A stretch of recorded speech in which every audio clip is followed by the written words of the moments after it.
alertas cuando se ha conocido el último informe del FBI sobre crímenes en Estados Unidos, y lo que revela el informe es que en el 2017, que es al que corresponden estos datos que se han conocido respecto del año anterior, del 2016, ha habido un incremento del 17% en los crímenes de odio. Una primera disección de esos datos revela que los crímenes por raza, etnia o el pasado de las personas corresponden al 60%. El 20% lo habrían hecho por cuestiones de orientación sexual, un 2% por identidad de género, y los ataques antisemitas habrían crecido un 37%. ¿A qué se debe, Juan Carlos, este incremento que no es del 2016 al 2017, sino que es un incremento que se ha producido, que lleva creciendo en los últimos 3 años? Bueno, la respuesta fácil sería achacarlo al fenómeno Trump, pero vemos que está aumentando desde el 2014, del 2014 al 2015. Entonces, esto precede a Donald Trump. Ciertamente es preocupante, me llama muchísimo la atención el aumento en los ataques antisemitas, que por algún motivo creo yo que no llaman tanto la atención como los ataques a los musulmanes. Cada vez que hay algún ataque a los musulmanes se reporta muchísimo en la prensa, pero los ataques antisemitas como que... bueno, ahora tuvimos ese tiroteo en la mezquita de Pittsburgh. La mezquita no, Perdón, en la sinagoga. Yo también estaba tratando de recordar la palabra. En la sinagoga de Pittsburgh, que sí, ahí sí hubo entonces como un reconocimiento de que tenemos un serio problema, no solo en Estados Unidos, sino también que lo vemos en Europa, en donde el antisemitismo está creciendo de una manera muy preocupante, y creo que es algo que deberíamos tener una conversación mucho más profunda de cuáles son las causas de ese odio hacia los judíos. Bueno, sí, es verdad que tal vez no podemos creditar todo a Trump, pero es verdad que coincide el crecimiento desde 2015 con el crecimiento del radicalismo en Estados Unidos, desde Tea Party, de otros momentos. O sea, Trump tal vez... Pero el Tea Party no es del 2014.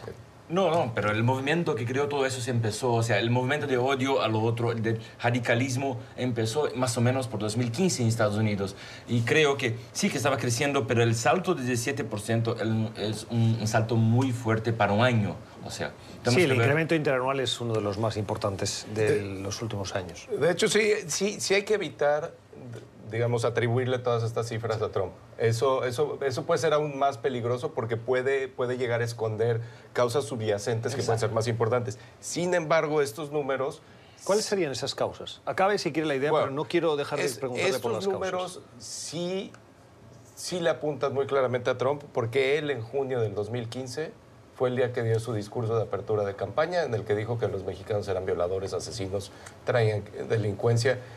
Ahí sí el alza en delitos en contra de hispanos, bueno, no hay que decir que es su culpa y no hay que esconder otras potenciales causas, pero sí coincide con el inicio de su discurso, con que abrió la caja de Pandora. O sea, que ha contribuido su discurso, pero que no es el único, ni tal vez el determinante. Ciertamente abrió la caja de Pandora en el sentido que hizo posible hablar de la manera que él hablaba en público.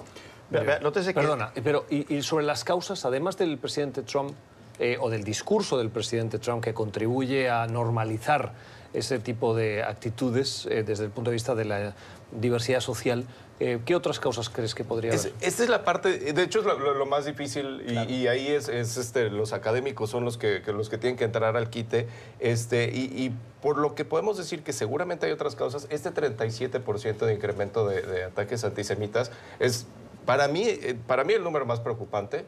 Los ataques antisemitas generalmente son indicadores de que hay algo más, algo más, un daño social más grave.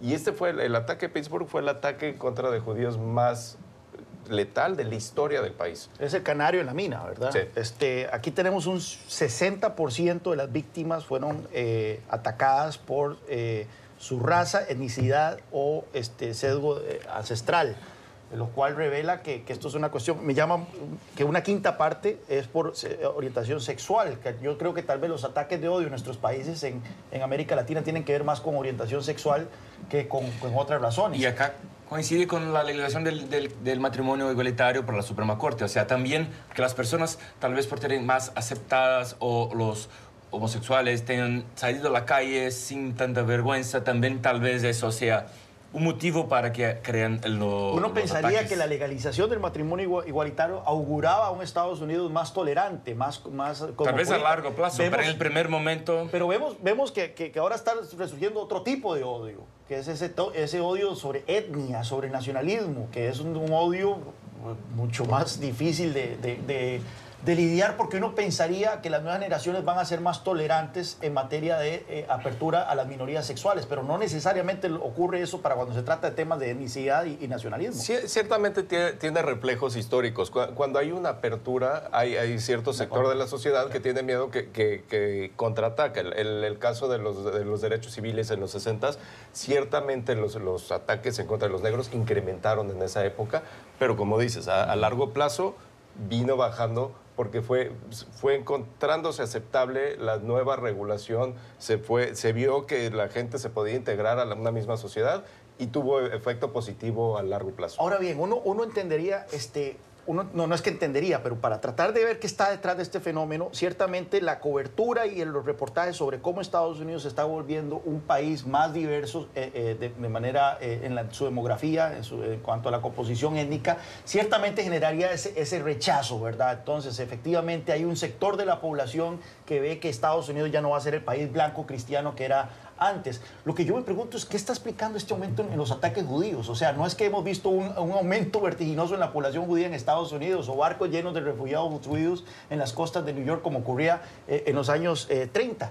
¿Qué es exactamente por qué de repente hay este odio y estos ataques hacia la comunidad judía? Es algo que escapa de mi entendimiento. Y eso ciertamente es la duda más importante y lo que se tiene que explorar y se tiene que llegar a una conclusión.